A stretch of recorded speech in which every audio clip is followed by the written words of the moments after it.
Every coffee needs a lotus.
It's nice easing back into old routines, only now with extra care.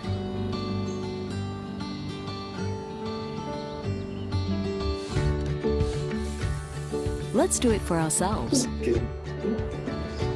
for our loved ones, for everyone's safety. Hurry up, let's go. Let's go.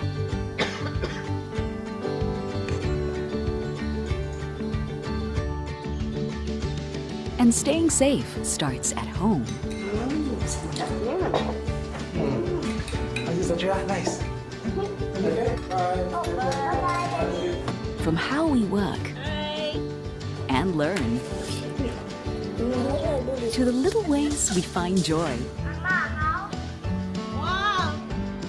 If you must head out, take extra care. Making a small effort,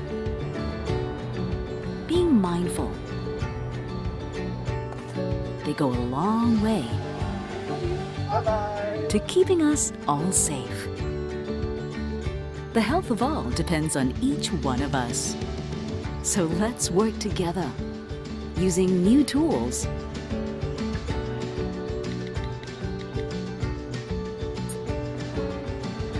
and keeping to our new habits to protect the people we love.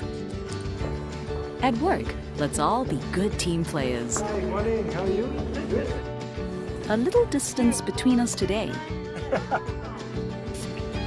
will be good for us all tomorrow. A little care can protect the one thing that means the world to us. So let's do our part.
The views and opinions expressed by the speaker, host, commentator, or other third party in Ariva webinars, e-learning events, and/or virtual masterclass are those of the speaker, host, commentator, or third party and do not necessarily reflect and represent the views and opinions of Ariva. Furthermore, Ariva does not warrant, express, or imply the merchantability and fitness for a particular purpose of any product information, service, or process presented by the speaker, host, commentator, or third party, and Ariva specifically disclaims any legal liability or responsibility for the accuracy, completeness, or usefulness of any product information, service, or process presented. Finally, material or information presentation, opinion, process, or service on any trade name, trademark, manufacturer, or otherwise during Ariva webinars, e-learning events, and/or virtual masterclass do not constitute or imply Ariva's endorsement or recommendation of such opinion, process, service, item, or organization.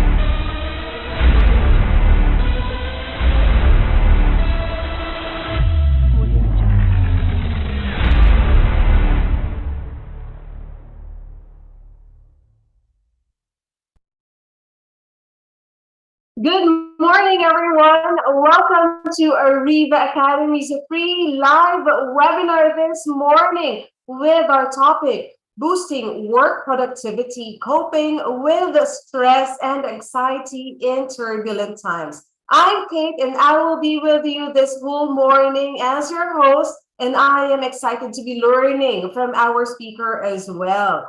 Now, before we get to know our speaker, I have a few reminders to make sure that this webinar will run smoothly the whole morning.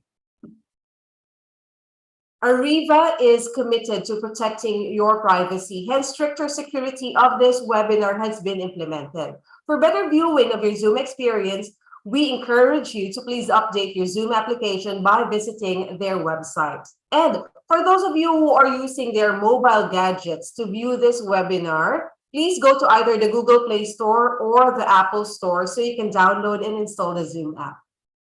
Now, I want to know who here is joining an Ariva Academy webinar for the first time. If it's your first time, can you type hi here in the chat box? Also, let us know where you are watching us from. I'm here in Parañaque City. We're having a very beautiful sunny morning. How about you? Where are you located right now? Wow, I'm seeing a lot of highs in the chat box. I'll try to catch up with you. We have from Bulacan, from Cebu, wow, from Butuan, from Cavite, from Tacloban, maupay nga aga. From San Pedro, Laguna, we have from Negros Oriental, from Baguio, from Malolo City. We have someone who's watching us from Rizal, from Cainta, from San Mateo, from Malolos, Bulacan, from Baguio again, from Batangas, from Nueva Ecija. Hello to our friends from Marikina City, from Valenzuela, from La Union, from Tagum, from Antique, from Tarlac. Having a sunny Saturday also. Hi, Edna. Good morning. Good morning, Leslie, who is all the way in Zamboanga City. From Las Piñas, we have friends from Bicol, from Cabanatuan. Waray. Hi, James Maupay. From Pasig, from Quezon City, from Ilocos Sur, from Cavite, from Oriental Mindoro, from Doha, Qatar, from Cebu, from Plaridel, from Pasig, from Tanawan, Leyte, from Taysan, Batangas, just in Quezon City. Wow, from Uzbekistan. Wow, from Marikina, from Japan. We have someone from Japan. Okay, Cagayan de Oro, from Pasig. Lapu-Lapu in Cebu. Occidental Mindoro from Quezon City, from Batangas. Good morning, Luzon, Visayas, Mindanao, and hello world. Magandang umaga po sa inyong lahat. We are very excited to welcome you this morning or kung anumang oras wherever you are right now. Now, let us do an audio check. I want to make sure that once our speaker is on screen, you will be able to hear his discussion clearly. So please type 111 here in the chat box if you can hear me loud and clear. You can also type 222 if you can't hear anything. Type 2121 if you can hear me, but the sound that you're hearing is breaking up or I sound choppy or laggy. And type question mark if you don't understand what is happening. We'll try to help you out. Let me check the chat box again. Moving so fast with all your 111s. That's good to know. Thank you so much for your feedback. Later, we'll have a 10-minute break. I'll be announcing that. Something exciting will also be happening during that break time. So watch out for that. Okay, here goes. Participants' microphones will be temporarily disabled by our administrator during the discussion to avoid interruptions. But for those of you who might have questions, we'll allot the Q&A portion before we end our session this morning. During that time, you can click the raise hand button so that you can ask your question directly to our speaker, or you can type them here in the chat box and then I'll be reading them later. An e-certificate of attendance will be awarded to participants who will successfully complete the entire virtual masterclass. As proof of your attendance, please make sure your cameras are turned on all throughout our session. For those of you who are able to, please keep your cameras on all throughout our session. And your certificates will be available 3 to 5 days after this e-learning session. Please help us build and improve our service with your comments and feedback. You can scan this QR code and that will bring you to the feedback form. At the end of our session, please fill out the form and then send it back to us. We'll greatly appreciate your feedback. For those of you who are having trouble with their audio, please have your audio checked right now. Ask help from your technicians there in the office, or if you're at home, ask help from someone who can help you with your audio because we don't want you to miss any part of the discussion this morning. So now it's time for us to get to know our speaker. Let me introduce him. Our speaker for this webinar is a seasoned transformational speaker, drawing life-changing lessons from his extensive and deep encounter with people from all walks of life. For 2 decades, he ministered to various communities and taught in several schools and universities in Manila. He was also a radio broadcaster for 11 years and has already penned several publications. He earned his undergraduate studies in Bachelor of Arts major in Pre-Divinity from Ateneo de Manila University. His postgraduate study is in Sacred Theology, where he is a cum laude from the Loyola School of Theology. In 1995, he earned a master's degree in pastoral ministry from the same school, Ateneo de Manila University. So everyone, let us welcome our speaker, Bobby Tico. Thank you Good for morning. Good morning. Thank you for that kind introduction, Miss Kate. And Good good morning, morning. Philippines. Good morning, world. Yes, we have a lot of participants, not just here in the country, but outside the country as well. Yes, it's so overwhelming. In fact, I was listening to your introduction and I heard that many people are coming not only from the Philippines, but even from Europe and other countries here in Asia. Maraming salamat po, as we say it here in the Philippines. Thank you, domo arigato. Thank you so much. I'm so excited to share with you whatever I'll be able to share with you. It's coming from my heart, really, not only from my mind. Today, by the way, is April Fool's Day. It It's the is. 1st of April. And this is a nice way to be fooled, to be drawn into this engaging conversation to talk about productivity boosters and how to navigate through our experience of turbulence, particularly stress and anxiety. For this engagement, for this session, let me just share with you my screen. There you are. Can you see my screen? Yes, you can see it. Okay, thank you. Have you read that novel entitled The Tale of Two Cities, where the famous quote comes from? It was the best of times, it was the worst of times, it was the age of wisdom, it was the age of foolishness. That's a very classic novel, and it tells us that actually everything depends on our own decision, what to make of our life, of our time, of our season, whether to be the best or to make it the worst. And in fact, in every gray or dark cloud, as Catriona, the former Miss Universe, would say, there's always a silver lining for us to discover. So that will be the foundation of our engagement this morning. And once again, I'm Bobby Titko, and I'm very happy to be with you today on April Fool's Day. Now, to guide us in our learning, there will be three parts in this rather, I would say, short discussion.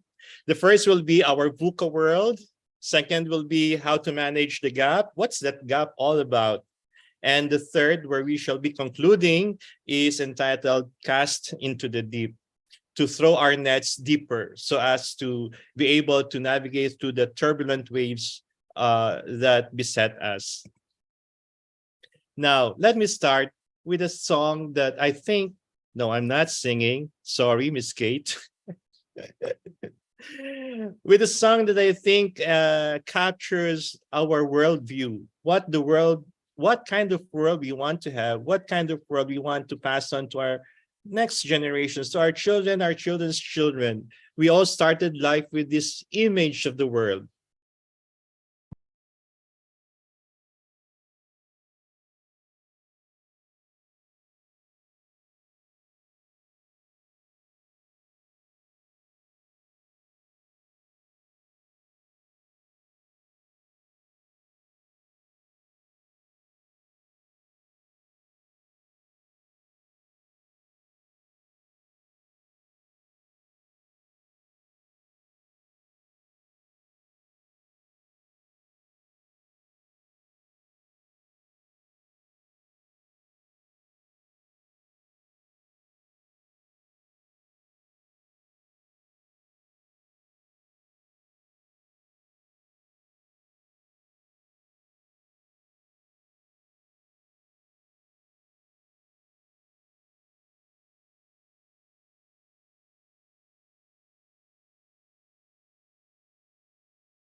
With the video, with the song. It's a very beautiful song that captures our desire to what the world should be. But reality is, in the midst of all these perfect images of the life that we dream of, we are encountered with so many challenges such as poverty, discrimination, death, that has confronted us rather recently with the pandemic, racism, unemployment, global warming, sickness, political turmoil, and so forth and so on. The war in Ukraine, the recession that's happening, and so forth and so on. So much as we want to have a perfect world, the world is not perfect at all.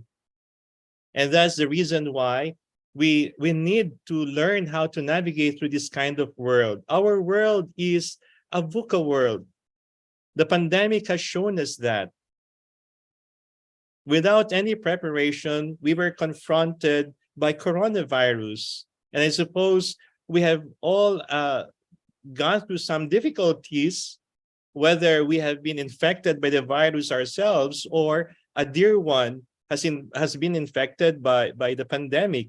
And the pandemic has caused so many lockdowns, retrenchments, and so forth and so on. The world that we live in is volatile, uncertain, complex, and ambiguous. I think that needs no further explanation. Our own experience shows us the truth of this claim. And so that we are on the same page, what does it mean when we say our world is a VUCA world? Okay. We say, first of all, it's volatile. The rate of change is very fast, and sometimes it's so slow, sometimes it's fast. It differs, and we're not in control of the changes that happens around us. Totally, at some extent we are, but not totally. Uncertain, we are not clear about the present, much as we are not clear about the future. If we are not certain about the present, much more about the future. Not totally crystal clear for us. And we know that life is complex. We have to make decisions. We have to make the right decisions, because life is not as simple as we wish it would. It would be, rather, and ambiguous because of that. And the thing is, for example, the more complex life is, and we have very little knowledge of what's going on, the more difficult life becomes. So we have to accept that the world and the life that we live in is a VUCA world, a VUCA life. We have to navigate through its volatility, uncertainty, ambiguity, and complexities. The COVID-19 teaches us that very strongly in bold strokes. I want to see in the chat box, maybe Ms. Kate could help me read, what has COVID-19 taught you? What are its takes? It's still happening, right? In your part of the world, how is COVID-19 progressing at the moment? For me, it has taught me to appreciate simple things in life. Prior to the COVID-19, we thought that we cannot live without our gadgets, without so many things, and yet COVID-19 brought us back to the basics in life. How about you? What is COVID-19 teaching you? Can you type it in the chat box? Okay. Yes, everyone, type your answer here in the chat box. But let me answer that also. What has COVID-19 taught me? It taught me to really appreciate everyone around you, because life is really short. So you Yes. tell them, I love you whenever you can. You forgive people. You show everyone how much you appreciate them, because you might not be given another chance to do that. Life is so. Here are the answers of our participants. Let me read. Marianne said to appreciate everything in life. For KB Rana, self-love, yes. For Mary Faith, life is short. For Lele, to have more faith in God. For Aurea, waking up every day is a huge blessing. It For is. Dana, always be grateful with life. Herlene is saying health is wealth. That's true. For Joyce, how to handle unexpected circumstances and to have more faith in God. For Jesus Salem, she's saying life is precious. For Lovely, let's be grateful every day. For Rizalyn, try to be kind. For Abigail, also, life is really short. And for Chriselle, family is the best we could ever have. Wow. What else? Other answers? Let me browse down. For Victoria, the pandemic taught me to be strong and to have faith with God, to spend Mhm. more time with my family, to appreciate and always be grateful for everything. That's Rochelle. Okay. For Mary Faith again, to be close with the Lord. Great, For great. Ella May, eating nutritious food. That's For great.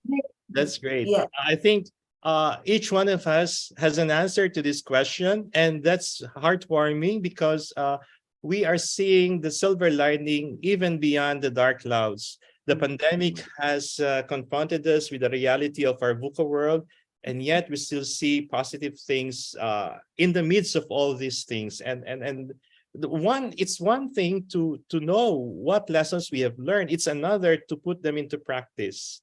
Now, after the pandemic, what are we going to do? Oh, what are we going to live according to the old ways prior to the pandemic? Or are we going to live with the lessons that we have learned from the pandemic? So the pandemic has taught us one great lesson, and that is to cross from crisis to kairos. Now, what you see on the screen are the Greek spelling of the terms crisis, kappa, rho, iota, sigma. That's the word here on top, crisis. And kairos, that is the opportune time, the time of grace, kappa, alpha, iota, rho, omicron, sigma. And what do we mean by that? Let us first be on the same page. Crisis. The original meaning of the word crisis or crisis is decision, judgment.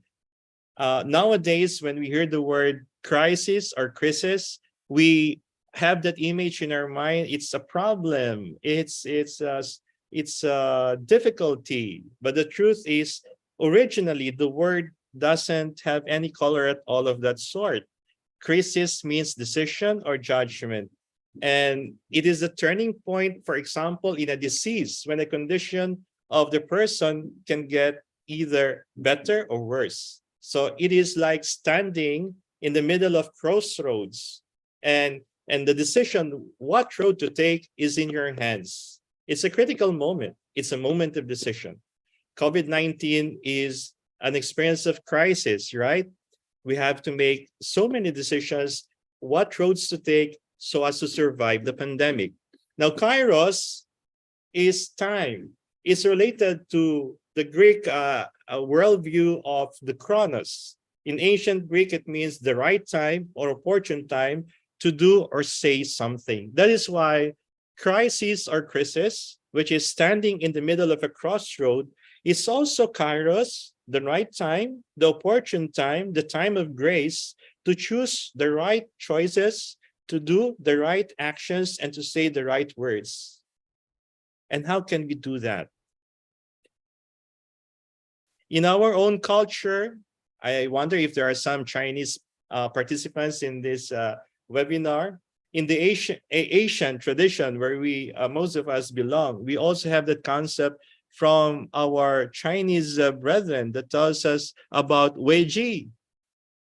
And Weiji is their translation for crisis. But the concept of Weiji is it's not either danger or opportunity, but danger and opportunity together. In fact, in the characters of the Chinese language for crisis, Weiji, you have both characters, danger and opportunity. So when a Chinese person says crisis, he is actually saying those two words. Weiji means danger and crisis. So it's a universal experience. Going through crisis and trying to make the right choices, the right decisions, and the right actions, which is an opportune time to do so. And it is there because it's so difficult to make decisions that we experience turbulence.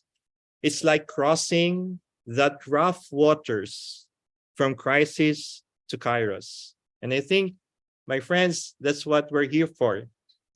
Not that we don't know anything about it, not that we're starting from zero, but I believe that we want to know more, to improve how we can cross from crisis to kairos as we stand in the middle of rough waters. What is your experience of turbulence? You experience stress, problems, depression, frustration, pressure, disorder. Okay. When life is not, smooth sailing, disorder is very evident. You can't even make the right decisions. You can't even think clearly. And sometimes you rush through decisions also, only to regret it in the end. Let's be on the same page. Just a short definition of terms. Since the title of this webinar speaks about stress and anxiety, what is stress? Please take note very well. Stress is a reaction or a response to real or imagined stimulus or stimuli that is perceived as threatening. I want to call your attention to the terms imagined or real. So not all sources of our stress are real, in fact. Quite many of them are imagined. You have experienced, I suppose, that you have worried more than enough that you should worry about. You have over-worried, and that has caused you so much stress. And you perceive it, you take it to mean as a threat on your well-being. But look, it doesn't even say yet if it's good or bad. Anything that causes change can cause stress. Now, the consequence of that is anxiety. It's the feeling that comes with feeling stressed. It's caused by your reaction to stress. Okay? When you feel stressed, you're anxious. You want to be able to hurdle the challenge, not only successfully, but as quickly as possible. We want our problems to be solved as soon as possible and to do away with it, right? So when you are stressed, you feel anxious. But notice once again, stress in itself is neither good or bad. It's a reaction, it's a response. It's not good or bad whether it comes from a real or an imagined stimulus or stimuli. It is how you perceive the world. And so much comes into the picture. How we perceive the world is affected by how we were brought up, by our present condition, by our relations, how we perceive the world, whether it's threatening or supportive. What's the difference and what's the similarity between anxiety and stress? Anxiety is generally internal. It's a feeling, okay? It is the meaning of your reaction to stress. It is persistent. It doesn't leave you. As long as you are stressed, you feel anxious. It is constant, and it is constant even if there is no immediate threat. Sometimes the threat is already gone, but you still have that feeling. You know that feeling like the danger is over, but still you're running for your breath, or your heart is pounding so hard, even long after the danger is over. And stress is generally your response, as I mentioned earlier, to something that threatens your status quo, the way you got used to things. However, the stress goes away once the situation is resolved, but anxiety not necessarily. And as I mentioned earlier as well, stress in itself can either be positive or negative. So we are so familiar with negative stress. And I think not much thought has been given to positive stress that is actually beneficial to us. Okay. What do we mean by that? There are two kinds of stress, my friends: distress and eustress. We are very familiar with distress, and anything that is causing us pain, anxiety, sorrow. When we experience acute physical or mental suffering, we are afflicted, we are troubled, we are problematic, we call that distress. Now, I feel stressed about the situation. I feel stressed about the relationship. I feel stressed about work. But stress is not only distress. There are good stresses also. those that are deemed to be healthy, and it gives us the feeling of fulfillment. Take, for example, the stress of winning a game. When you're playing basketball, without stress, the game will be boring, right? So any athlete should feel a certain amount of stress to reach for the goal, to reach for the goal rather. When you report for your first job interview, or not necessarily first job, when you have to take an exam, you have to feel some kind of stress to keep you alert and to keep your mind working. When you're going to get married, for example, or starting a relationship, if you don't feel any stress at all, there's something wrong really. Or like Miss Kate, a lady, when a woman gives birth, there's so much stress, by the way. I can only imagine, of course. As they say, when a woman gives birth, one leg is already in the grave. It is life-threatening. The birth pangs. In fact, the way we define it, it's a pang. The birth pangs, the pain of giving birth. But the woman has to go through it to deliver the child. The joy of having a new child somehow compensates. I think compensate is not the right term, but for lack of a better term, the pain that the woman goes through. That kind of stress pushes us to move forward, to reach for something better than what we have now, than where we are now. If I may suggest, especially this coming week, it's Holy Week, you would have so much time to have your me time to be with yourself. Try to examine the stresses that you experience in your life and try to categorize them. Like, is this a distress or is it a eustress? If it's a eustress, build on it, because you can use positive stress to build your capacity for greater challenges that consequentially has rewards as well. Now, traditionally, we say we have two reactions to stress. Either we fight stress or we run away from it. We fight stress by confronting the threat like a bull, head-on collision. And when we fight stress, these are the emotions that play inside us. We're angry, we are raging, like we say, raging bull. We are confrontational, and we have high energy. And quite often, we make wrong decisions when we do that. The other one, traditionally, is to run away from the threat, to hide, okay? And we feel anxious, we are panicky, we go through avoidance, which is not only literally like running away, like sleeping, for example, can be your coping mechanism. When you have problems, other people cannot sleep when they have problems, while other people sleep a lot when they have problems, okay? I feel guilty about that. The problem with sleeping when you have problems is that when you wake up, and certainly you want to wake up from your sleep, the problem is still there. But I notice in my own way of coping with it, if I would react to stress, I would sleep a lot. And others would eat a lot, while others cannot eat at all. Now, these are the two traditional ways of reacting to stress.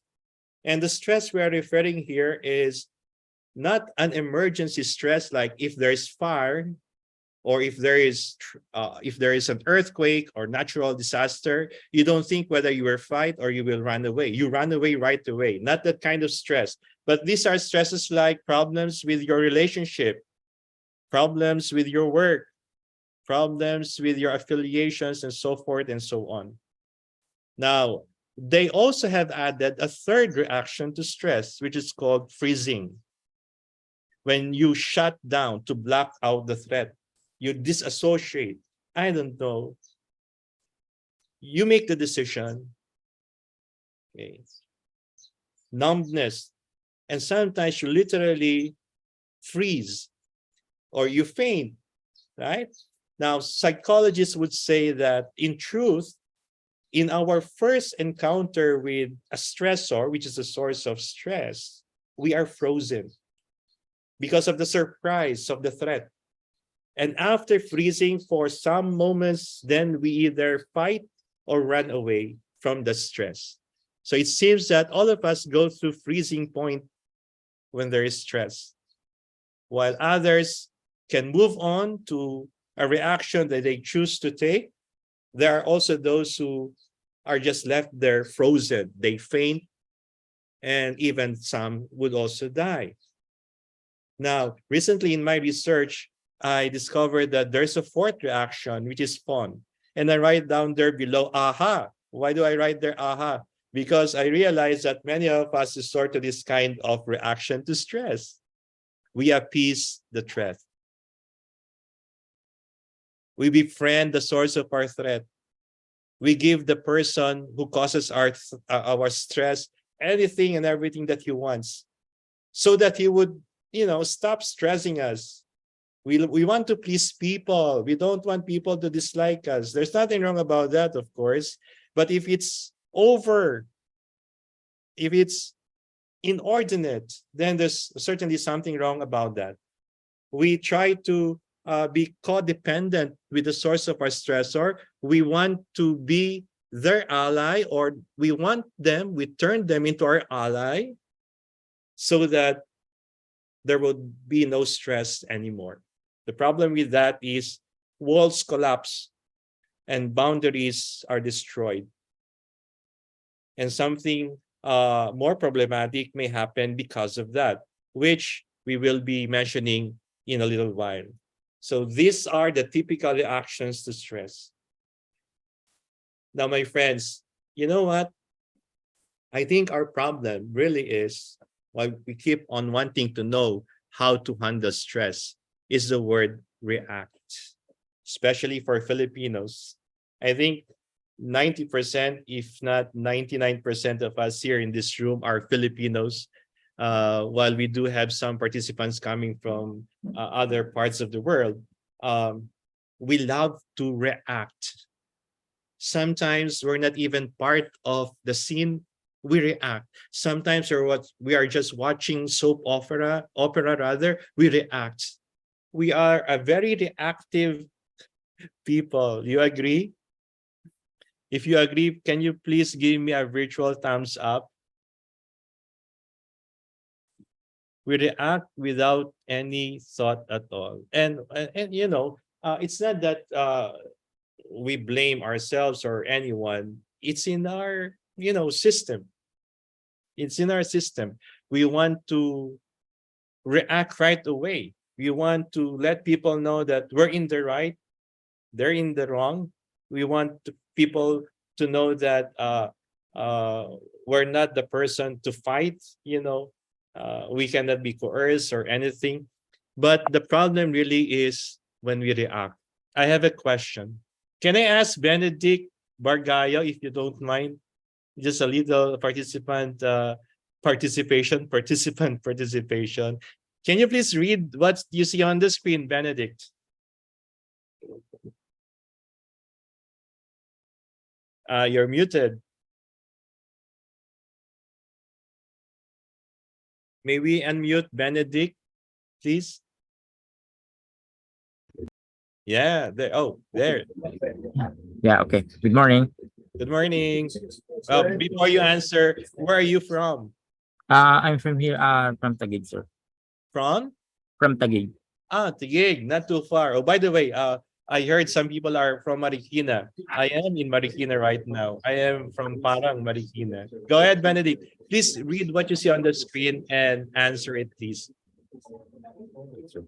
I don't see it right now. This one, the other one, Yeah, yes. Can you see it? What you see on the screen? it's only half. Wait, sir. I'll make it full screen. Okay. Can stress kill you? Yes, sir. Okay. How can stress kill you? Why do you say so?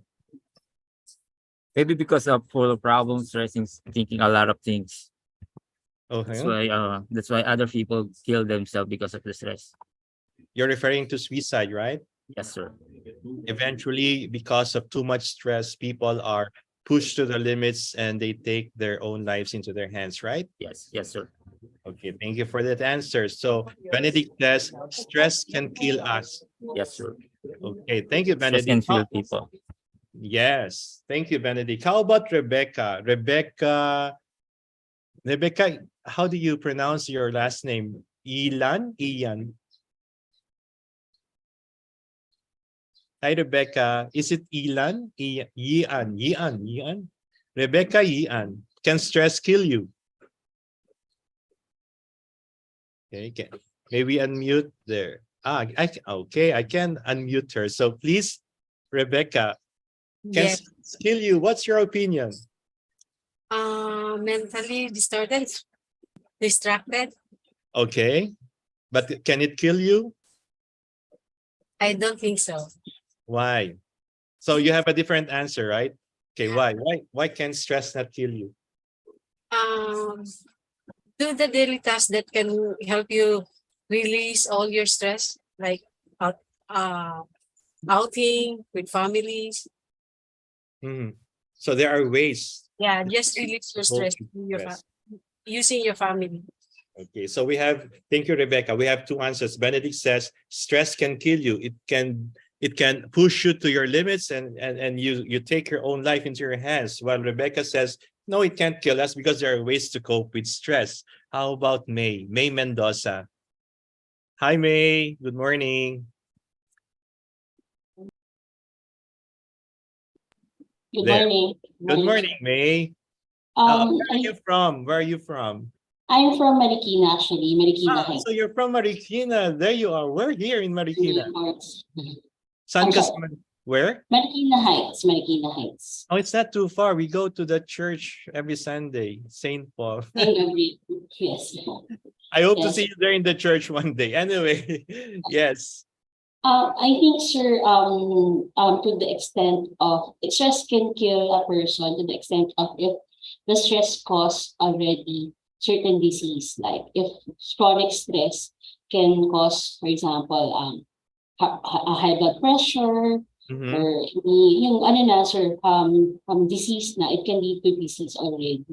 And that disease eventually, if not maintained or if not treated or not cured, and there's still chronic stress po, it can contribute to the demise of the person because of the disease, because of the disease po. Okay. So what you're saying, it does not directly kill you, but it can trigger, it can start the process of you losing your life. Great, May. Thank you, May. One more, or two more. I just want to hear you, right? Okay. Let's ask there you are, Maria Abigail Enyano. Hi, hello. Abigail, I hope you don't mind me calling you by your first name. I always believe that the sweetest sound to our ears should be our names. Okay? Abigail, I think you go by the pet name Abby, right?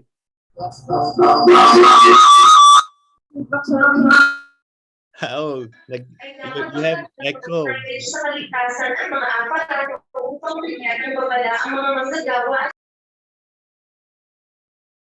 I think she has problems with her echo, with her audio. You have echo, right? You have other people attending the webinar with you there in the room. That's why you have echo. Is that correct? Give me a thumbs up if it is. Oh, okay. So we'll call another one. Let's ask. Well, we had two ladies. I think we have to ask a guy now. John Joseph Patulay. There you are. You won a prize. No, John. John, hi.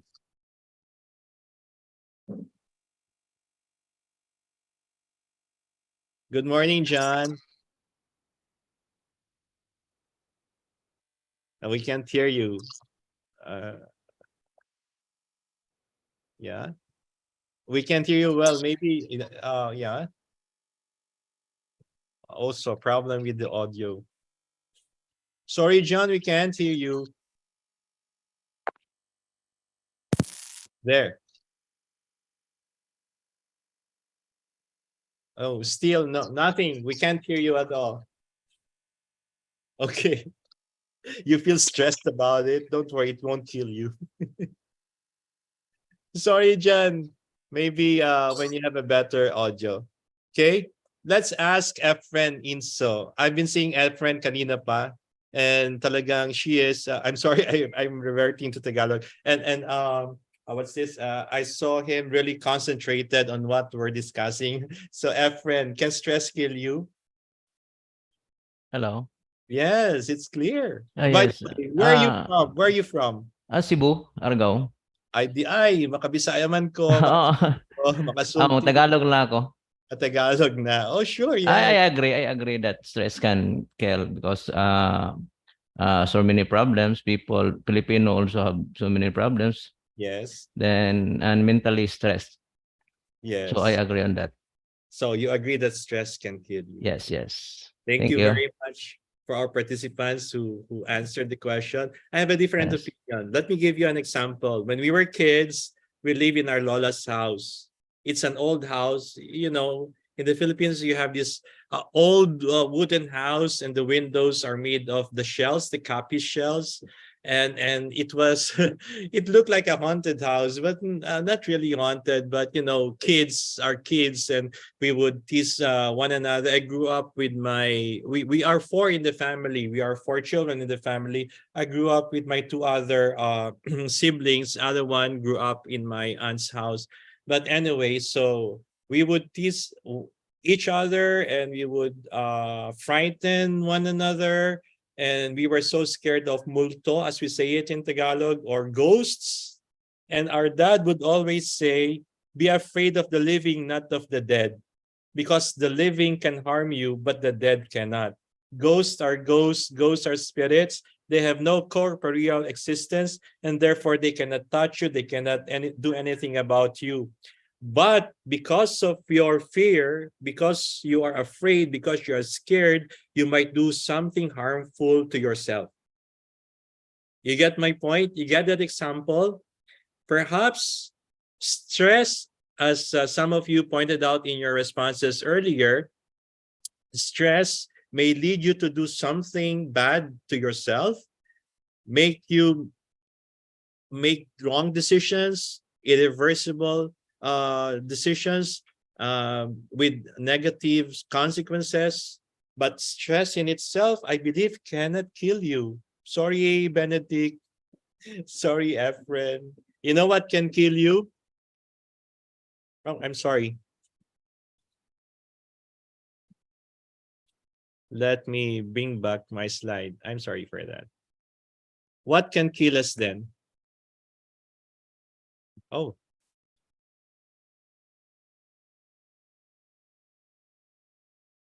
Okay. Sorry for that. I'm losing my screen.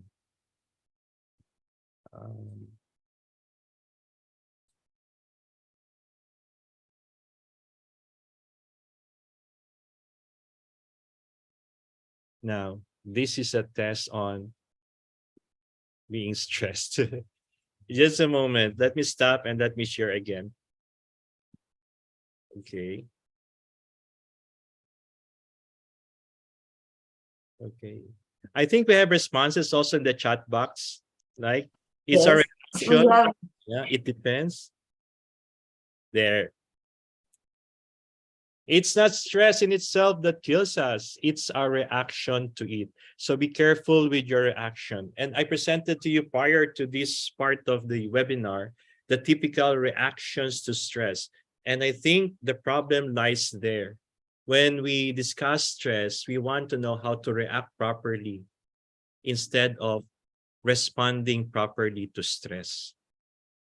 The right way to handle stress is not to react, but to respond rather.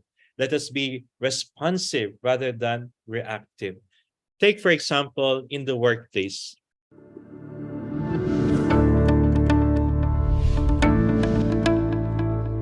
We all hope to have positive relationships and impact. This is what provides connection and meaning for us at work.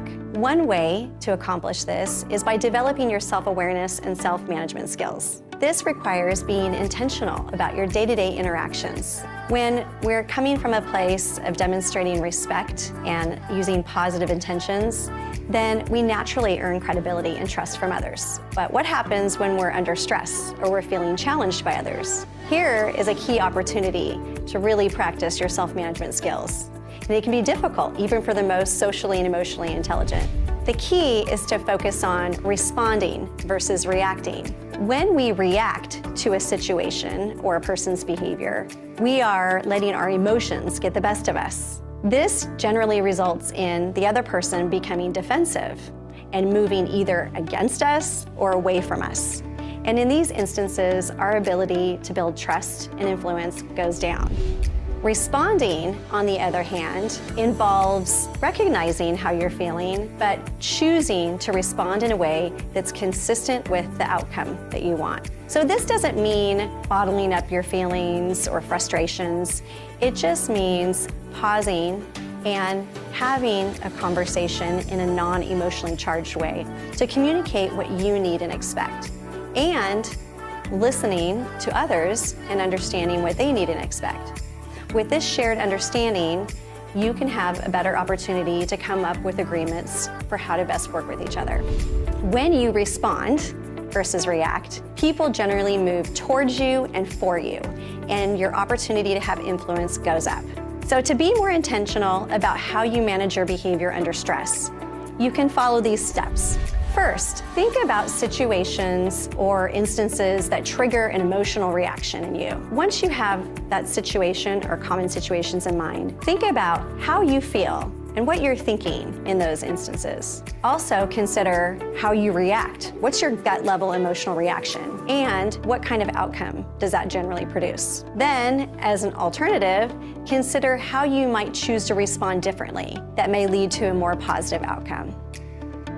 Practicing good self-management requires having an action plan in place before you're emotionally triggered. This way, you can more consistently respond in a way that is aligned with your values and intentions, which for many of us is having positive relationships and impact at work. What's the difference between reacting and responding? Okay, when we react, our action happens without any conscious thought. For example, there's a dog. Just an example, of course. This is an exaggerated example. You kick the dog. The dog will not think why you kicked him. The dog will not think what to do. Instead, when you kick an animal, the animal will attack you back without any conscious thought, because it goes by instinct, instinctual behavior. Okay? There's no second thought at all whether the reaction will have a negative or positive outcome. There is no consideration given to that at all. And because of that, there is very little control. You are being controlled instead of you controlling the situation. While when we respond, we are aware of our reaction by stopping and observing. Before we say anything, before we do anything, before we choose anything, we try to see the whole picture. We are to delay our decision until we have gathered all the data necessary. And again, I'm saying this is not applicable to emergency stress, but the daily stresses in life. And you can identify and be conscious of unpleasant and uncomfortable emotions. You know that it doesn't sit well with you. You know that it doesn't feel well. So it's not something that you should be doing, or you should be saying, or you should be choosing. Okay, you are mindful of your choice. Okay, so and for example, when we were kids, we would have some kid fights. Like let me ask Marites. Hi, Marites Alfaro. Oh no, this is the true Marites. Marites, hi. Okay, let me. Hi, Marites. Hello. Hi. Hey, Marites, how many are you in the family? You don't mind me asking. Only one son. How many siblings? How many children are there in the family when you were growing up? Our 7.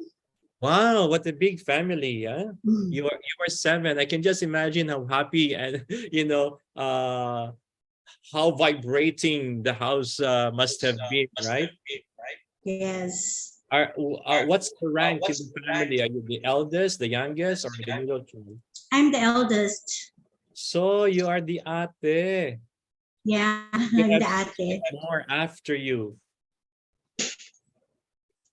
And you all grew up together.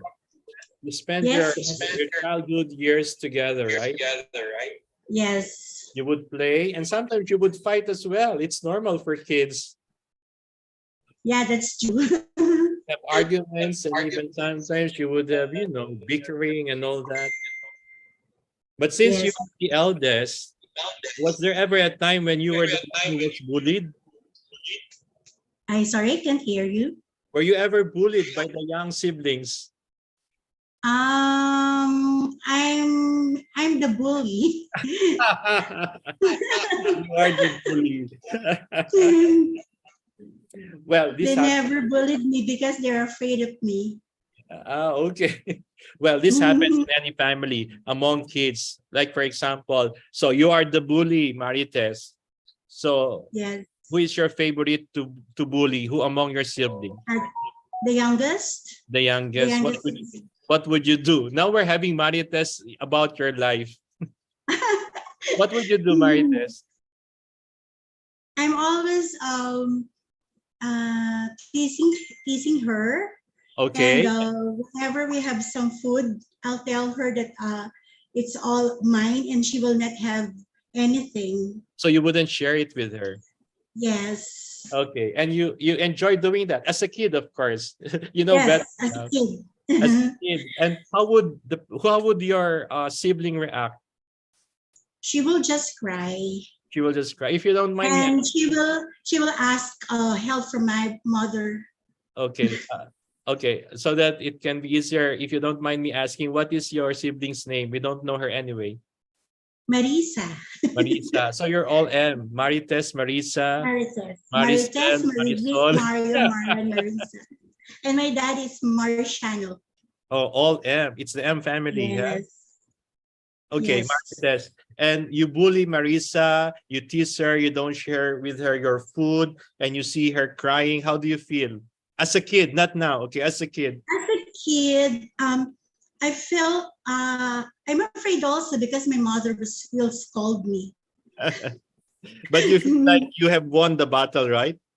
You were able Yes. to tease her, you were able to, annoy her. And the more you annoy her, the more happier. The more you annoy her, the more she is annoyed, right? And the Yes, more that's she's right. annoyed, the more you have the audacity to annoy her, right? Yes, that's right. You know why is that so? Now you can explain it. How? Because okay, try it first. Because she is reacting to my she's reacting to my teasing her or bullying her. She is reacting. I think that's the key word. She is reacting. When we react, the walls collapse, boundaries are erased, and you are no longer in control. So Marites teases Marisa. Marisa reacts and cries. So Marites invades her space.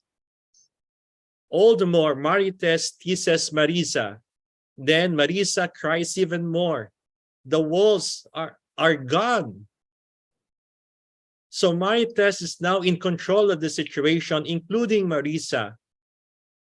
Marisa cannot regain the control, so Marisa would resort to Mama, right?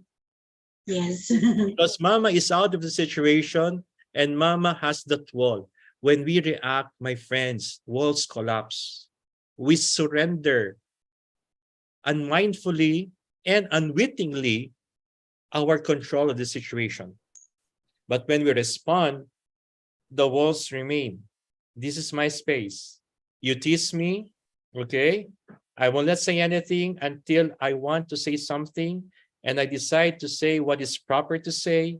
at the right time, at the right place, with the right words. I am in control of the situation.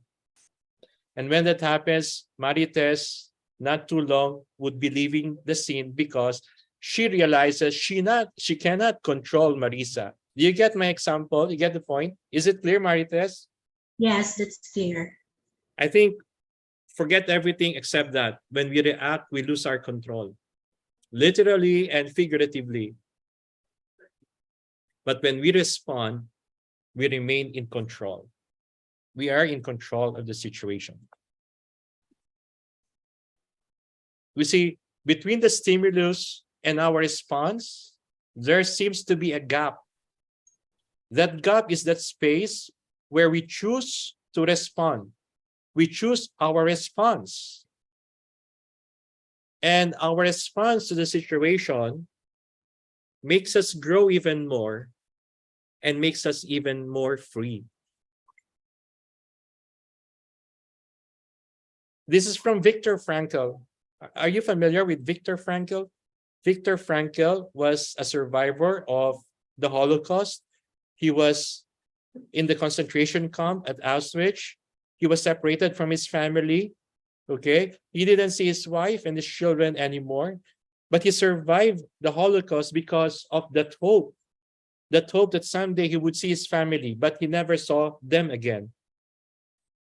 And he said that not because the Nazis were maltreating us, not because the Nazis was killing us, I would retaliate, but I have that human freedom and that human reasoning to choose how I would respond to my present situation.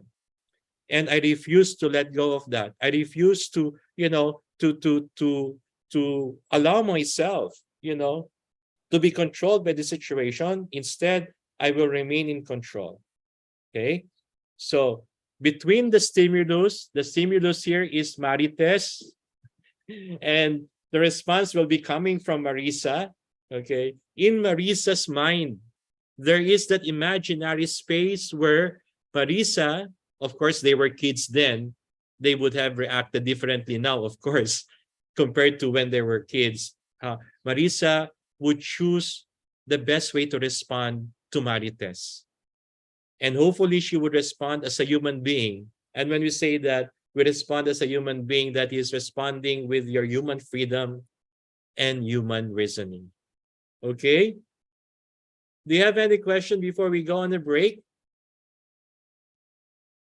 Or maybe you need a break for you to have your questions formulated in case you have questions. We're halfway the webinar actually, but this is a very interesting part of the webinar, how to make a response to stressful situations. Maybe we can have a break, Ms. Kate? Yes, we can do that. Thank you so much, and we'll see you after our break time. So good morning again, everyone. I'm back. So now we're going to our break time. And a while ago, I mentioned that something interesting is about to happen because this time Ariva is in the mood to give away prizes to 2 lucky participants. And what will our lucky participants get? The 2 winners? They will receive 200 pesos and it will go straight. There you go. See, you're listening and learning from our speaker and you get a chance in getting 200 pesos from Starbucks later at the end of our session. So here goes. We're going to play this game. We'll find out who our movie buffs here because the game is called Guess the Movie. This is how the game goes. We'll be showing you short clips or short trailers of a certain movie. Now, this is what you have to do. You have to be the first one to type the complete and correct title of that movie here in the chat box. Okay, so you have to be very fast fingers, and you have to know the complete and correct title. Okay, so for you guys to get an idea of the game, let's do a trial run. I want you to start guessing the title of this movie, even if it doesn't have a prize yet. So let's watch it.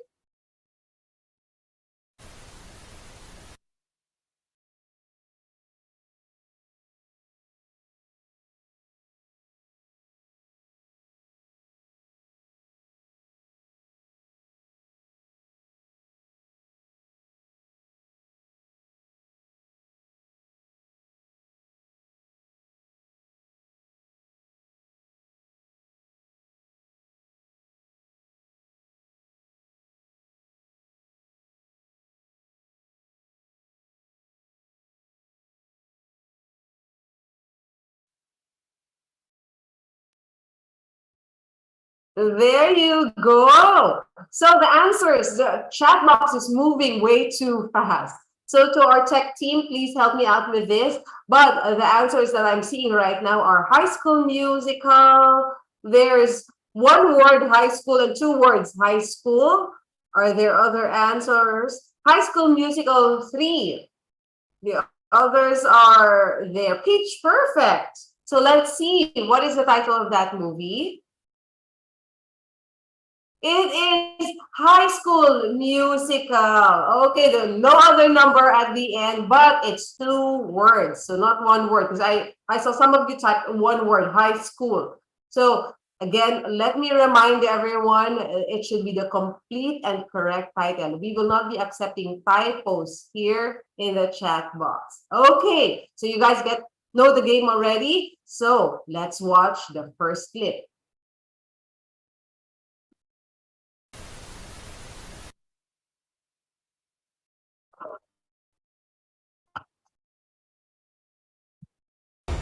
Look, a girl.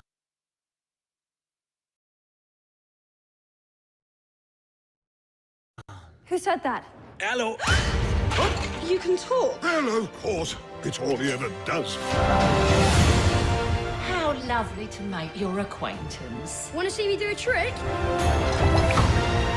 What happens when the last petal falls? The Nastel remains a beast forever. And we become antiques. What did you do to it? Nothing. Get out of here! Go!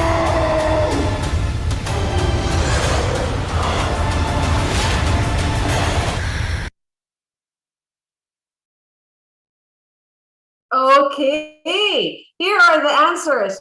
I'm seeing Sadako, Tangled, Beauty and the Beast. We have Cinderella, Tangled, Sleeping Beauty. But let us reveal, what is the answer? What's the title of that movie? It is Beauty and the Beast. And the first one who was able to type it correctly, we have our first winner. We have Terry Bontia. Terry, congratulations. Academy. So Terry, this is what you have to do to get that prize. Please send your GCash account number privately, again, privately, to Ariva Academy Philippines here in the chat box. Okay, don't send it to everyone, okay? So you can protect your privacy. Again, the GCash account number, send to Ariva Academy Philippines privately here in the chat box. And wait for your prize. Congratulations, Terry. Now, Terry, because you've won already, you won't be able to join the game anymore, okay? So that your other co-participants here will get a chance in getting the last 200 pesos that we're giving away. Congratulations again. And to the rest of our participants, one more 200 pesos is at stake. It might be yours. Let's watch it.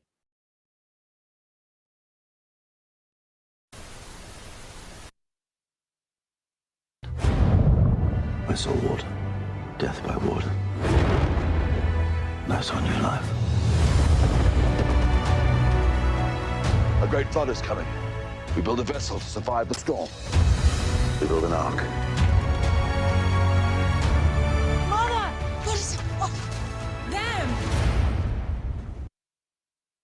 There, wow, the answers. Yes, Maricel, they're very fast. Answers are Aquaman, Noah, Gladiator. What are the other answers? Let me check. Ang bilis ng galaw ng chat box. Medyo mahirap. Noah's Ark, Gladiator. Let's reveal what is the correct title of that movie. Do we have a winner? And yes, it is Noah. So the first one who was able to type it, we have our last winner this morning. We have Mirna Rosales. Mirna, congratulations. Just like Terry, please send your GCash account number privately to Ariva Academy Philippines here in the chat box and wait for your prize. Congratulations, Mirna. Congratulations also to Terry. Now, before I give the floor back to our speaker, I have some other announcements. Here goes. Let me just show the slide. There you go. Stay on top of our insights and updates. Stay connected with Ariva Academy. You can visit us on social media. You can join Ariva Academy's Facebook group. You can also like Ariva Academy's Facebook page. Follow Ariva Academy in LinkedIn and also check out our website, www.ariva.com.ph. And I am inviting everyone to be a part of the growing Ariva Academy Viber community. You can scan this QR code. That will bring you instantly inside our Viber community. I'm looking forward to seeing all of you there. Now, for those of you who might have missed the other free live webinars that we've had starting 2020, and there's a lot of them, you can all catch them in our YouTube channel. So all you have to do is subscribe to these channels, Ariva Academy and Ariva Talks, so that you can rewatch them. Now, let me invite you to some of our other upcoming learning events. Here are some of them. The Art of Managing Gig Workers, Succeeding in the Gig Economy is another free live webinar that will happen this month. This will be on April 12 already. The next one will be on the following day, April 13. Design Thinking Demystified, the power of design thinking in business. So those are two free live webinars that will happen this month. The next masterclass that we have is the 7S of good housekeeping towards safety and productivity in the workplace. This will be on April 14 already. Conducting successful organization and HR audit. This will be on April 19. On April 21, we have project management essentials for non-project managers. High impact HR partnering, strategic HRM and business partnering will be on April 26. On April 27, essential elements of employment contracts, future-proofing work arrangements. Big data analytics, tactical and strategic data-driven decision-making. That will be the topic on April 28. And another free live webinar will happen, but this time it's next month already. That will be on May 3 with the topic, how paralegals can make a difference in a practice. 10 tips and techniques every successful paralegal should know. So again, this will be on May 3. On May 4, this is our topic, effective anger management. Constructive ways to manage anger. This one is really interesting, right? And this will be on May 4 already. We have our HR, Employment and Labor Law Summit 2023. I am really inviting everyone to be a part of this. The theme for the HR, Employment and Labor Law Summit this year is the state of the workforce and workplace. Where are we now? So find out the answer on Thursday, May 25, that's season 1, and on Friday, May 26, that is season 2. We've invited a lot of speakers to be with us on these days, so register as early as now for those programs. Okay, now for those of you who are interested in inviting our speakers to conduct a program exclusive for your team, or for example, this program that we have right now, you want it for your whole company, we can help you with that. We can do an in-house program, whether it be virtual or you want it face-to-face, we can do that for you. Just give us a call here at the office or send us an email. And then here are some of the programs that we offer. Let me show you. But we have a lot more than that, okay? So just let us know what program you have in mind and we'll help you partner with the right speaker under Ariva Academy Speakers Bureau for that. There you have it. Now, we still have a lot to discuss this morning. So again, I'm giving the floor back to our speaker. Thank you, Miss Kate, and congratulations to the winners. Starbucks, congratulations. So we're back.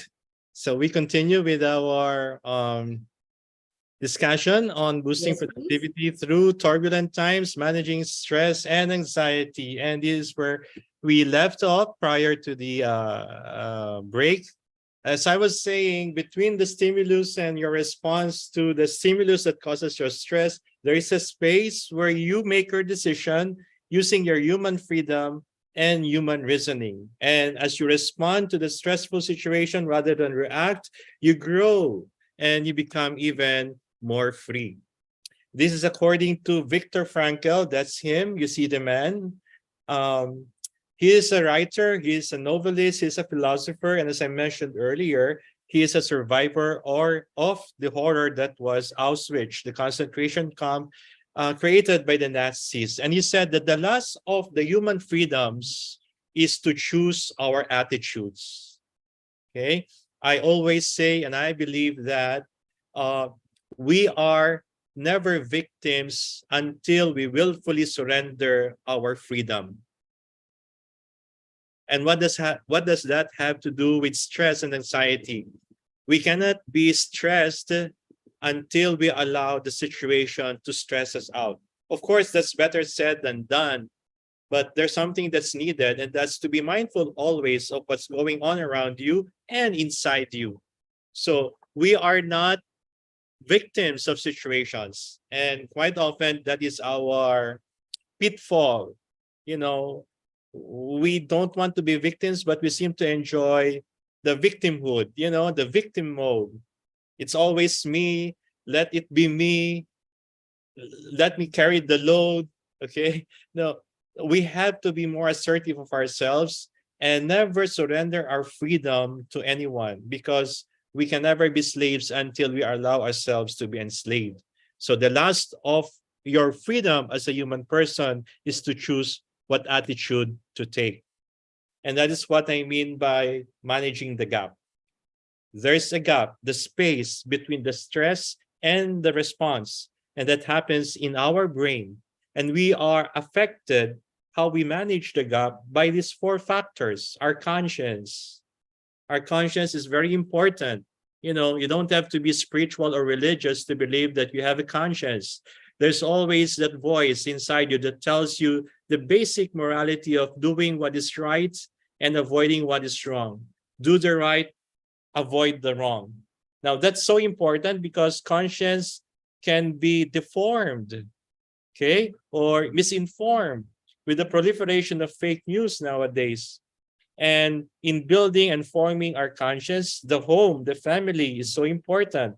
The school, and your religious affiliation, whether you're a Catholic, you're a Protestant, born again, even if you're a Muslim, a Jew, or whatnot, or I don't know how do you call it, but a freelancer sort of, you don't call God any name, but you believe there's a supreme being. I think that's so important that, there's a higher power, however you call that power, that being, because that being guides your conscience. So when you manage the gap, when you choose the proper response to stress, your conscience guides you what is the best way and what is the right way to respond to this stress.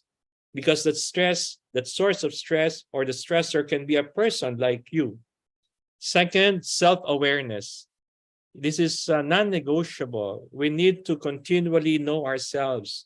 Do we have time to sit down, to stop from what we're doing, to sit down and see our interior landscape, self-introspection? I think the coming days, when we have a rather long holiday, from Thursday to Monday next week here in the Philippines, can give us a lot of time for self-introspection. We have to know who we are, what are our weaknesses, what are our strengths. Take, for example, a very simple example. If you know that with just 2 bottles of beer, you already feel tipsy, so don't drive.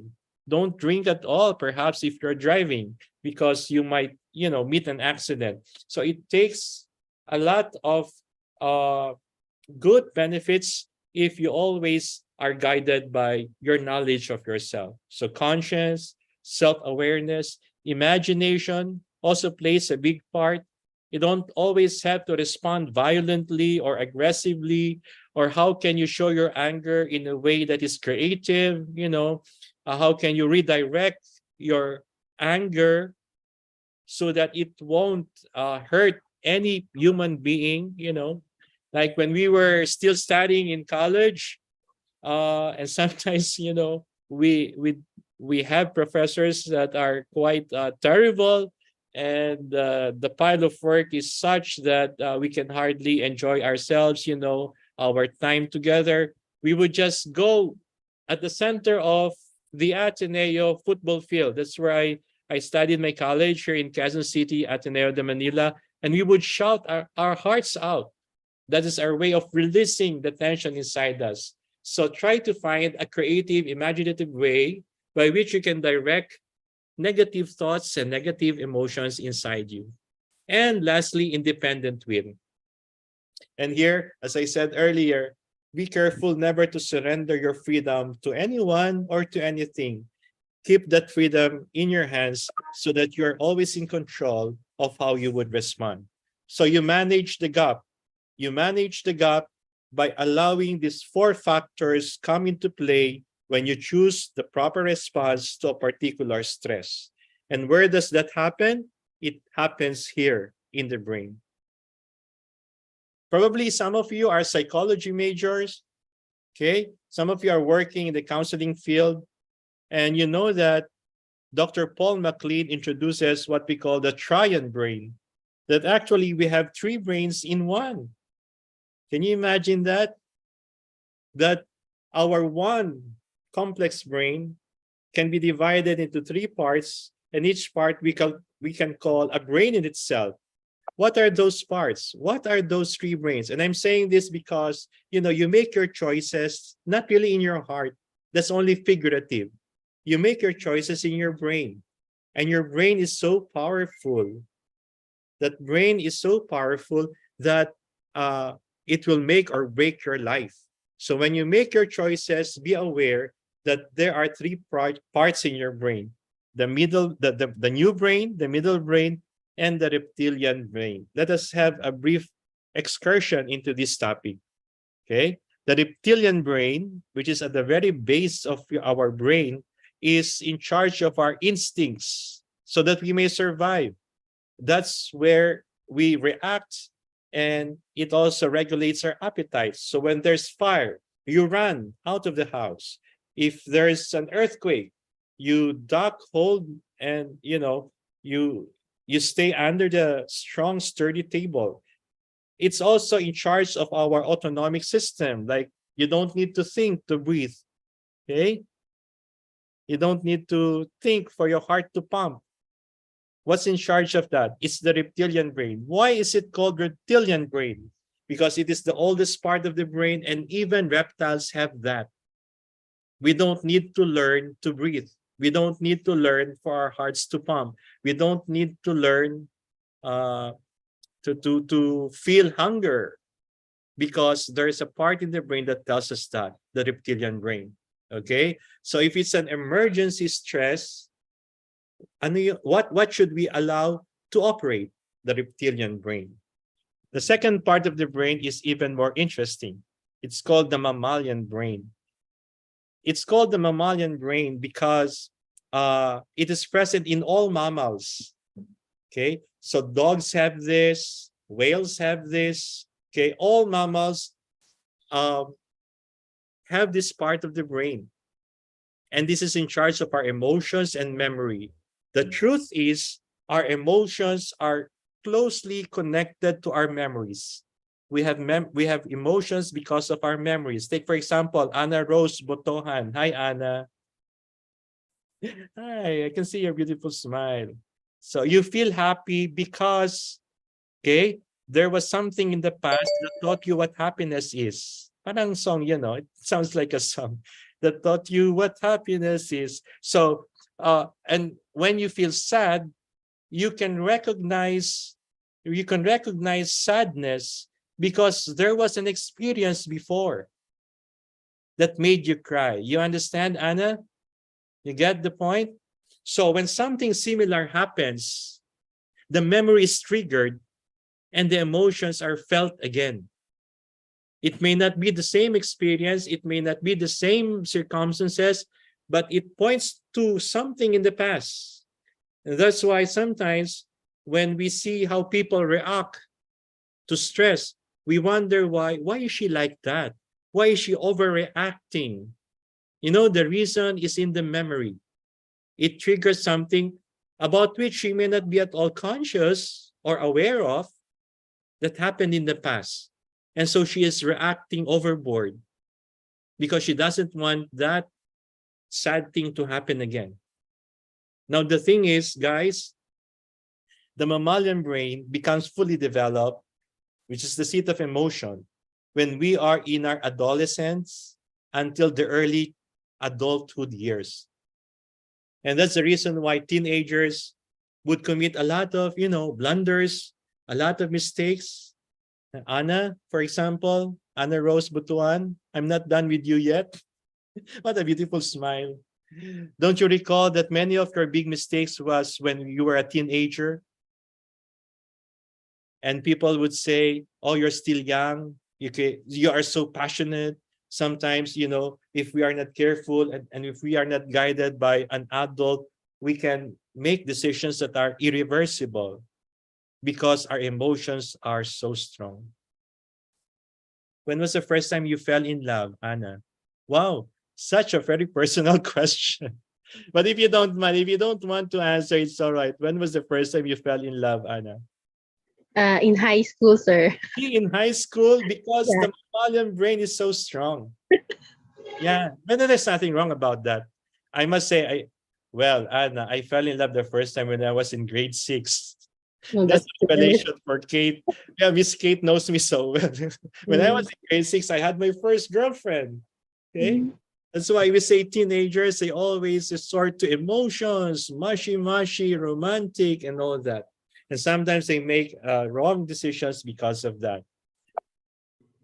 Now, when we become adults, our human brain or neocortex becomes fully developed and tells our mammalian brain, you have to slow down, you have to regulate. It is responsible for our reasoning, higher human functions, self-awareness, analysis, and planning. These 3 parts of the brain interplay whenever we choose the proper response to any stress we are in.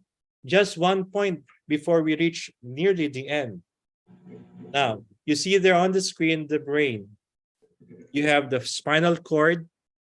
You can see my cursor. This is the base of the brain. This is the reptilian brain, autonomic, reactive.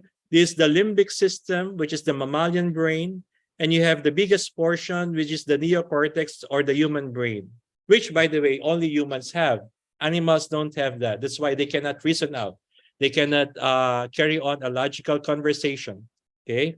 Now, at the base of the mammalian brain, and right there above the reptilian brain is a part of the brain that is called amygdala. And the amygdala is very much important in sending out messages of emotions. So that, take for example, you have a stimulus, okay?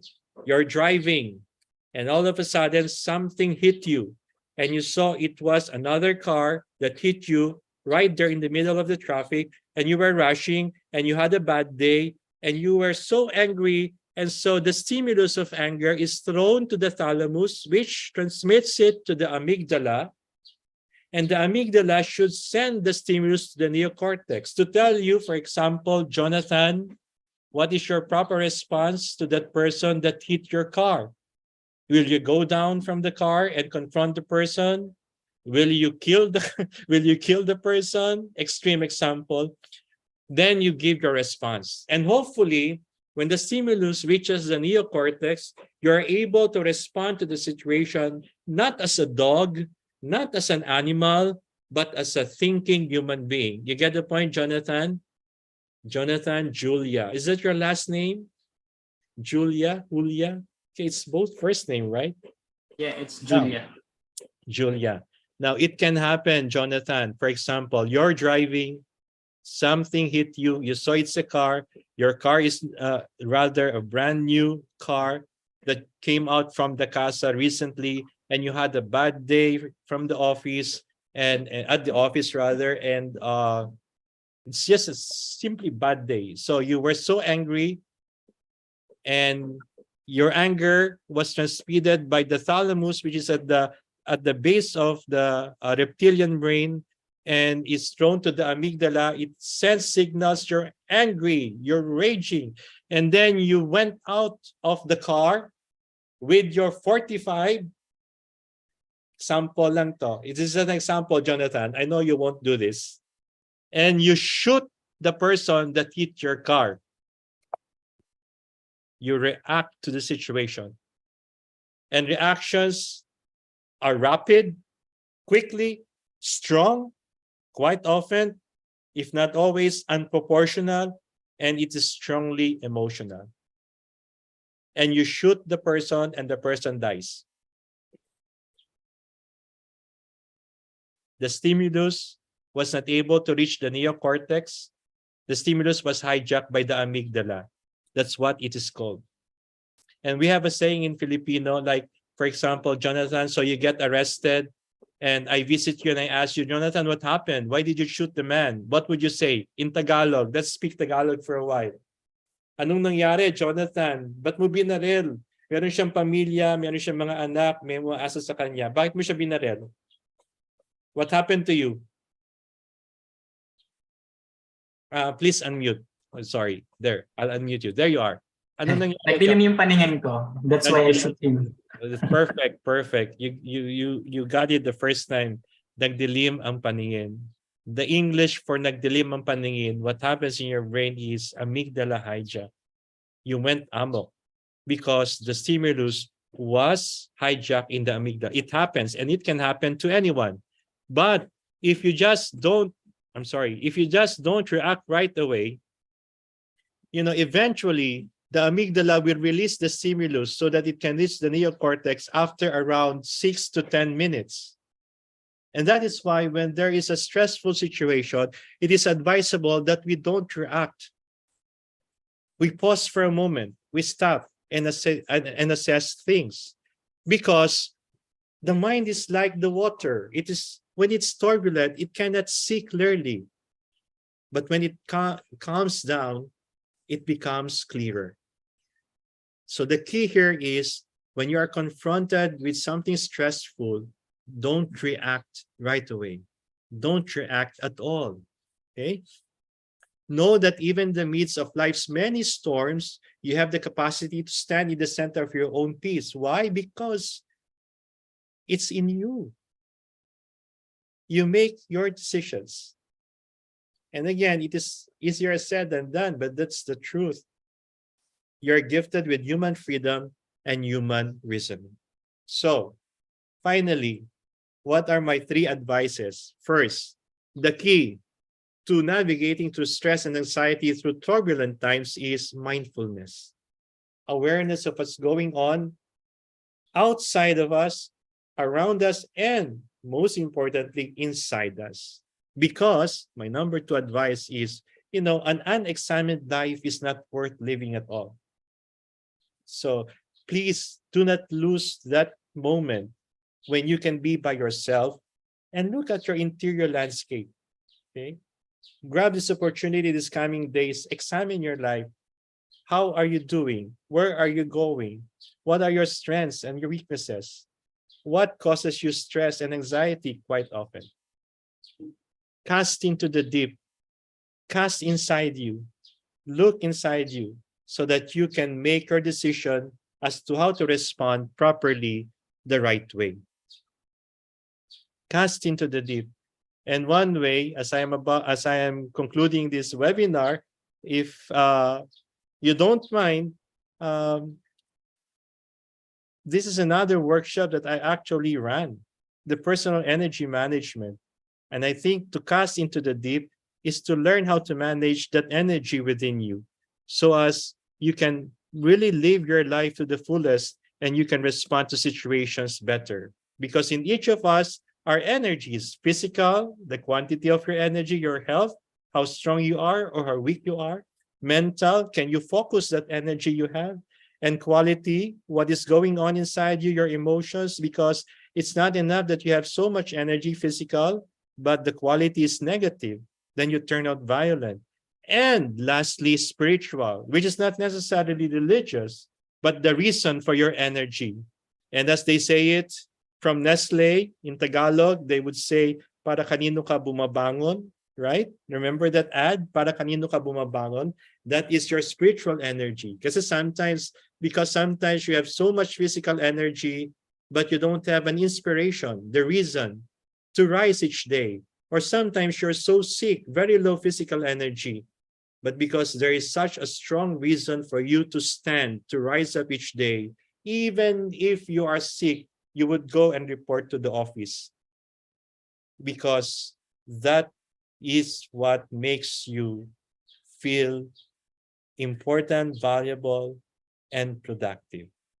So the key to boosting your productivity is really here, to manage your energy as you navigate through stress and anxiety.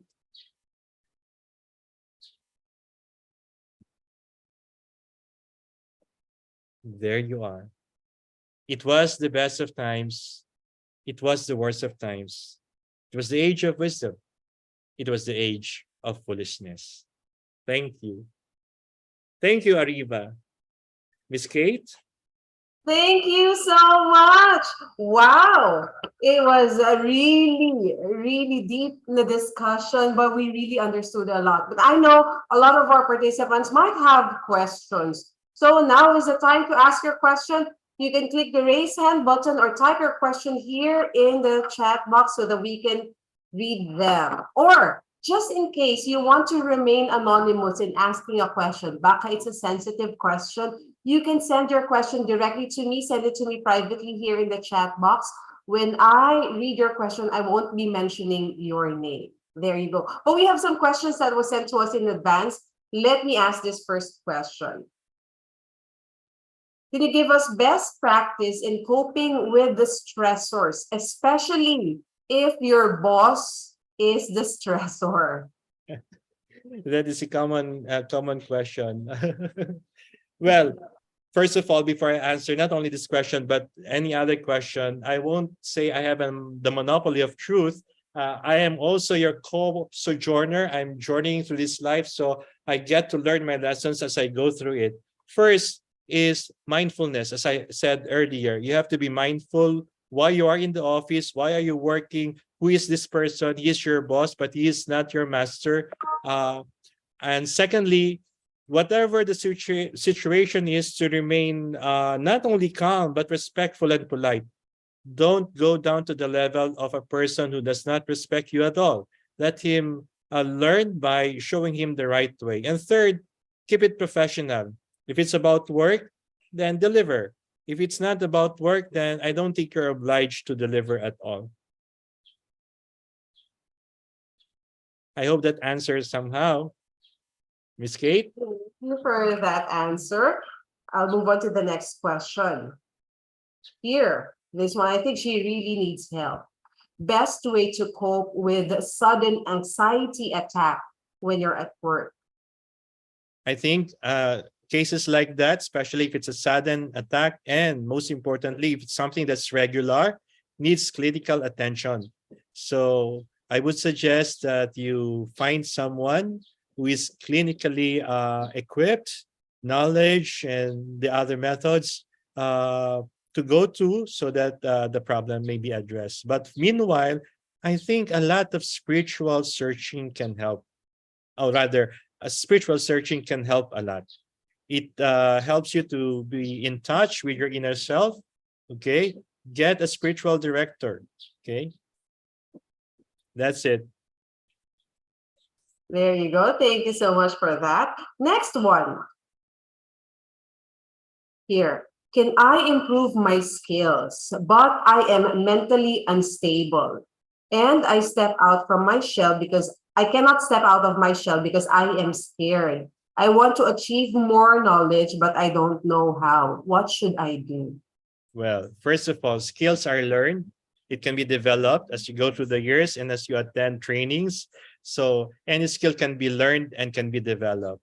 However, this is a specific situation where the person says that he is mentally unstable. So you have first to attend to your mental stability so that the development of the skill can be to the fullest and can be efficient.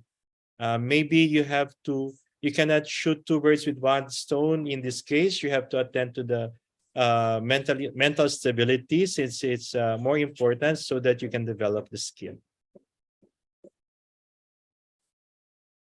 Thank you. Another one. Let me ask. By the way, again, for those of you who have questions, send them here also in the chat box so we can read them. Here's another one. Here's another question. It's interesting. How can we easily manage stress without spending money? Wow, yeah. Actually, you don't need to spend money to manage stress. As we have discussed in this webinar, you have to take hold of yourself. You give yourself time, okay? Never lose that me time. You owe yourself that time so that you can always be mindful, in touch with your emotions, in touch with yourself, and also surround yourself with positive friends like Miss Kate. You know, you draw a lot of strength from people. Choose your friends well. Thank you, Miss Kate. That's very helpful. Thank you. I think we're down to our last two questions. Here's the second to the last. How can you help managers cope with their team's burnout as well as their own burnout? That's a good question. And that's a question for my next webinar about personal energy management. You need to learn, or you need to rather adopt managing the energy of your team and your energy as well. And part of that, without going into a long discussion, is, downtime is not wasted time. It's not only about working and working together, but enjoying life together. Spend time outside work together as well.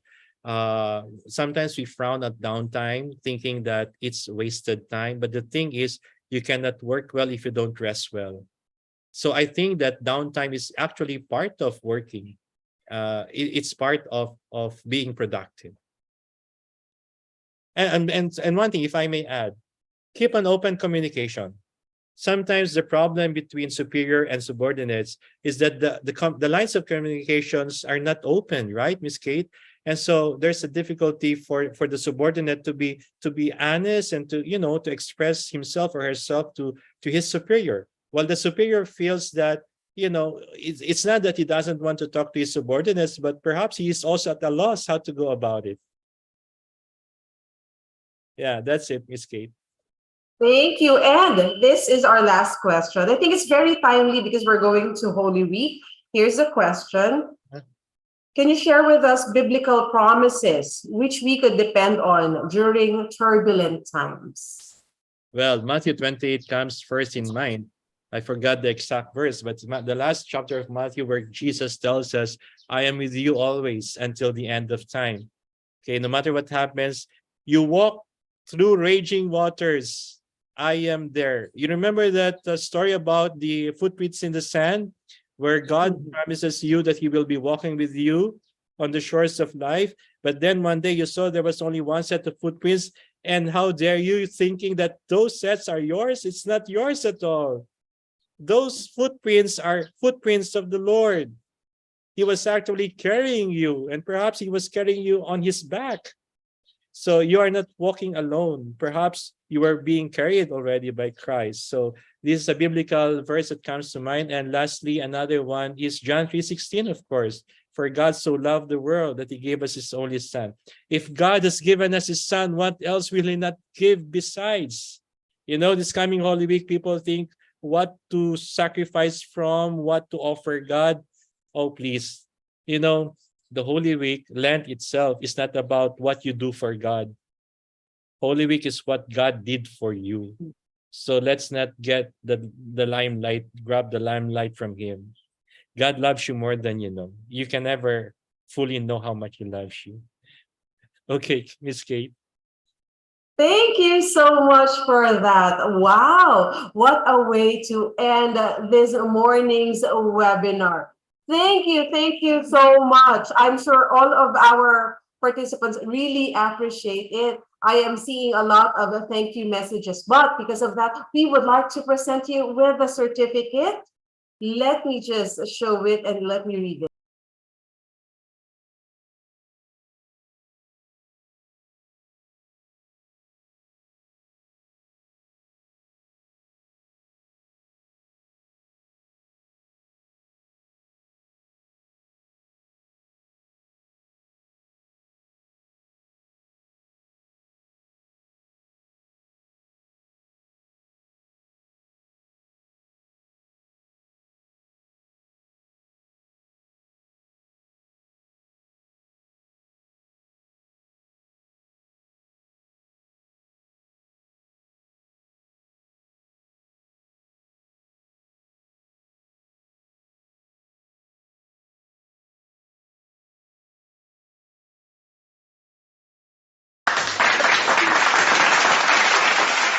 Thank you so much. Thank you, Ariva. Thank you, Sir JM. I hope I would get the chance to see you soon. Thank you, Miss Kate, and thank you to every one of you who joined me today on April Fool's Day. Thank On you. April Fool's Day, but it's not an April Fool's Day for us, really, because we really learned a lot from Maraming salamat. But now, before we call it a day, let us invite all of our participants to turn on their cameras. Let's have a group photo. Let's have a group photo with our speaker. So, ladies and gentlemen, we'd love to see your beautiful faces. Join us as we do a group photo. Ayan, I can see a lot of you are fixing their hair. Ayan, that's It's so overwhelming, Miss Kate, to see that we have nearly 450 more than earlier. 400. Yes. Thank you so much.